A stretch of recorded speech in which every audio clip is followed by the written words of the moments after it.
JJ Clarke. I'm here at the Garda fitness test, and today I've done the bleep test, I've done the push-up test, I've done the sit-up test, and I've done the obstacle test, which is happening right behind me. Passed all of them. Yeah, physically challenging. Most challenging is probably the bleep test. I did a bit of prep in the week that I trained for this, but it still didn't prepare me for how fast the bleep comes and how often you have to turn, so I was wrecked after that. This is the same test that the applicants would have to do to get into An Garda Síochána. So this morning you were given a briefing, then you come into the sports hall and you do one out of the 3 tests. So the first one is the bleep test.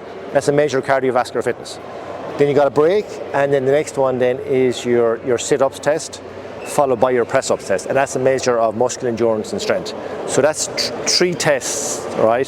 That's the first part of it. Then you take an extended period of a break, and the next stage then you have to go up to the PCT, which is a physical competency test. And here now you have to do an obstacle course.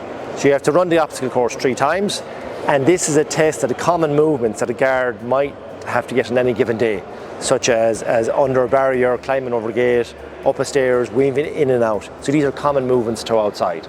The main advice I gave, say, if anyone was doing this test, would just be to study what the components of the test are and just prepare for that specifically. Yeah. And should it be harder, or is it hard enough? That's hard enough now, but if you get through it, you get through it now.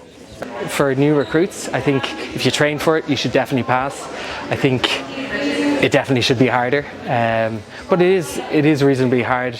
There's a good few people that are struggling with it, but it's a good experience, and a lot of the stuff behind me here, like dragging a body, the balance beam, they simulate what life on the force is like. They're on their feet for 12 hours a day. They do 25,000 steps. So yeah, a good test, but I think it should be harder.